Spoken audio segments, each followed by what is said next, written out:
अब हम इसके ऊपर थोड़ा सा डिस्कस करते हैं। देखिए, if cost, time, effort, money और the inconvenience outweigh the benefits of the risk control, your employee may decide not to use it। अच्छा, एक चीज को याद रखें, अगर आपको ये लगता है, देखिए एक कॉन्सेप्ट जरा नोट कीजिएगा, आप लोगों के पास अगर पेन और नोटबुक पड़ी है, रीजनेबली प्रैक्टिसेबिलिटी का, मुनासिब तरीकों से खतरों को काबू करना, अपने साथ नोट कीजिएगा। रीजनेबल प्रैक्टिसेबिलिटी, रीजनेबली प्रैक्टिसेबिलिटी का कॉन्सेप्ट ये कहता है कि मुनासिब तरीकों से खतरों को काबू करना। मुनासिब तरीका क्या है? जितना खतरे की नोयत है, नेचर है, उसी के हिसाब से आपने उसके ऊपर कॉस्ट लगानी है। और कॉस्ट के अंदर तीन चीजें आती है, नॉर्मली हम स्टूडेंट्स को तीन चीजें बताते हैं: टाइम, एफर्ट एंड मनी। वक्त, मेहनत और पैसा। बात की समझ आ रही है? देखिए मिसाल, एक एक छोटी सी मिसाल मैं आपको देता हूँ। आपकी काम वाली जगह के अंदर जो है, एक साइट पे वर्कर जो है वो कोई डस्टिंग का काम कर रहा है। जब डस्टिंग का काम करेगा तो उसकी लाइफ खतरे में होगी। डस्ट जो है वो इंसान की सेहत के लिए मुज़र है। जब डस्ट को वो इनहेल करेगा तो लाजमी बात है, महीना 2 महीने बाद वो बीमार हो जाएगा, या हफ्ता, महीना तो मैंने बहुत ज़्यादा बता दिया, हफ्ता या 3-4 दिन बाद उसको एलर्जी होगी, वो बीमार पड़ जाएगा। क्या वो प्रोटेक्शन के मुस्तहिक है? हाँ भाई, बिल्कुल है। ठीक है, खतरा क्या था? खतरा था डस्ट। बात की समझ आ रही है? अब डस्ट को काबू करने पे आपका टाइम भी लगेगा, मेहनत भी लगेगी और पैसा भी लगेगा। हम इसको कैसे काबू करेंगे? हमने इस चीज को एसेस किया कि वर्कर काम कर रहा है, और जो काम कर रहा है तो उसमें हाई एक्सपोजर ऑफ डस्ट है, हाई कंसंट्रेशन ऑफ डस्ट है जिसके साथ उसका एक्सपोजर हो रहा है, सॉरी। ठीक है ना? अब हम क्या करेंगे, हमने इस चीज को एसेस किया तो इसने टाइम लिया। फिर हमें वर्कर को एक मास्क प्रोवाइड करनी पड़ेगी, ग्लव्स और मास्क या प्रोटेक्टिव क्लॉथिंग प्रोवाइड करने पड़ेंगे। तो ये प्रोटेक्टिव क्लॉथिंग किस चीज से आएंगे?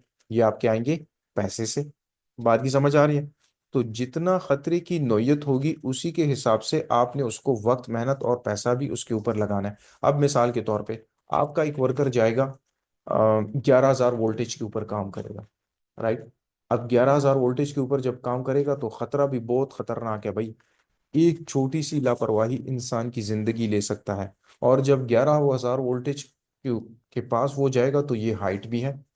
तो 11,000 वोल्टेज पे काम करने से पहले हमने असेसमेंट भी करनी है, राइट?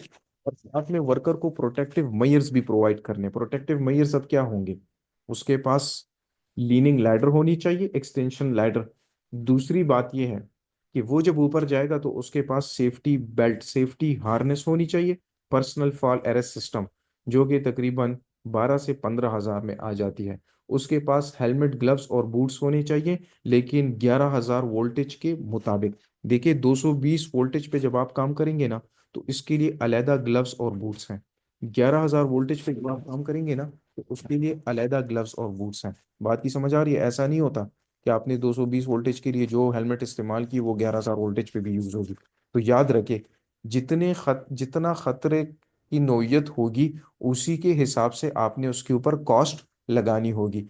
ये है रीजनेबली प्रैक्टिसेबिलिटी का एक राइट कॉन्सेप्ट। लेकिन इस स्लाइड के ऊपर आपको बताया जा रहा है कि if the cost, cost mean time, effort, money और the inconvenience outweighs the benefits of the risk control, your employ may decide not to use it.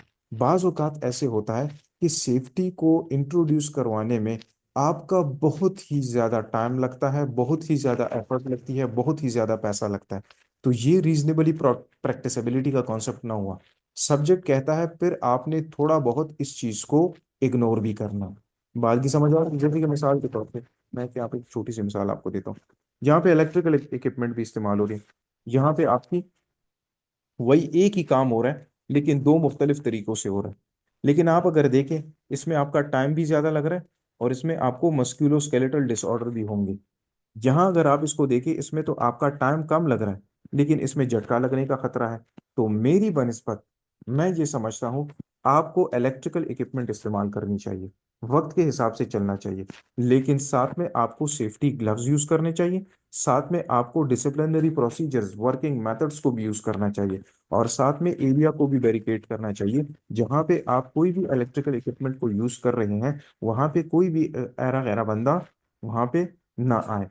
तो बाज औकात हम सेफ्टी को तो इंट्रोड्यूस करवाते हैं, लेकिन इससे हमारी प्रोडक्शन या हमारा टाइम या एफर्ट या मनी बहुत ज्यादा लग जाती है, जो कि रीजनेबली प्रैक्टिसेबिलिटी नहीं है। बात की समझ आ रही है? तो ये आपने डिसाइड करना होगा।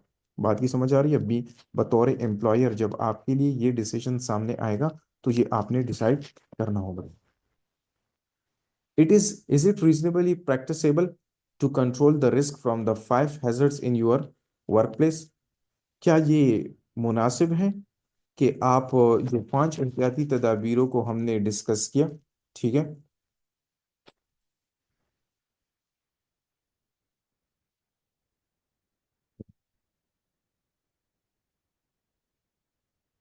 क्या ये मुनासिब है कि जो हमने 5 एहतियाती तदाबीरों को डिस्कस किया और जो हमने 5 हैजर्ड कैटेगरीज को डिस्कस किया, ये काबू हो सकते हैं? ठीक है, क्यों नहीं हो सकते? जैसे कि हमने डिस्कशन की इस चीज के ऊपर कि या तो हम खतरों को एलिमिनेट करेंगे, या तो हम खतरों को रिड्यूस करेंगे, या तो खतरों से निमटने के लिए हम बैरिकेशन को यूज करेंगे, या तो खतरों से निमटने के लिए हम सेफ वर्किंग मेथड्स या प्रोसीजर्स टेलर करेंगे, और या तो आखिरी लास्ट लाइन ऑफ डिफेंस जो है खतरों से मुकाबला करने के लिए, या तो हम ऐसा करेंगे कि हम पर्सनल प्रोटेक्टिव इक्विपमेंट्स का इस्तेमाल करेंगे, जैसे ज़ाती तहफ़्फ़ुज़ या बचाव के लिए जो एहतियाती औजार हैं। जैसे कि आप हाइट पे काम कर रहे हैं, तो मिसाल के तौर पे आपने बेल्ट पहन ली। जैसे आप कोई बिजली का काम कर रहे हैं, तो मिसाल के तौर पे आपने हेलमेट ग्लव्स और बूट्स पहन लिए। आप कोई ऐसे काम कर रहे हैं जहाँ पे high concentration of the dust है, तो वहाँ पे आप मास्क का इस्तेमाल करें। जैसे कि हमने यहाँ पे इसको डिस्कस किया कि अगर लोड कैपेसिटी एक्सीड हो रही है, तो आप लोड को कम करें। मिसाल के तौर पे अगर यहाँ पे, अब अगर हम ह्यूमन की बात करें, अगर मिसाल के तौर पे सफ़ीर आपकी बॉडी कैपेसिटी जो है, आप कितना वजन उठा सकते हैं? मिसाल के तौर पे आप 50 kg वजन उठा सकते हैं, और मैंने आपके सामने एक लोड रखी, और वो लोड है 100 kg, तो ये तो आप नहीं उठा सकते ना। तो फिर याद करें जो कि मैंने आपको बताया कि divide the load into different parts. आप लोड को जो है वो डिफरेंट पार्ट्स में डिवाइड करें। या तो आप कोशिश करें कि अगर आपके पास कोई ट्रॉली है, तो आप उस ट्रॉली की मदद लें, या तो आप कोशिश करें कि दूसरा या तीसरा बंदा आ जाए, आप उसकी हेल्प लें, आप उसकी मदद लें। ठीक है ना? अच्छा, यहाँ पे एक लड़के ने पूछा कि इनकन्वीनियंस का मतलब क्या है? इनकन्वीनियंस का मतलब है तकलीफ। अगर सेफ्टी आपको तकलीफ में डालती है बाज औकात, तो कोशिश करें कि फॉर द टाइम बीइंग आप उसको क्या करें, दूसरे ऑप्शन की तरफ मूव करें। अगर एलिमिनेशन सबसे अच्छा ऑप्शन है, लेकिन वो आपको तकलीफ में डाल रहा है, तो आप रिडक्शन की तरफ मूव करें। बात की समझ आ रही है?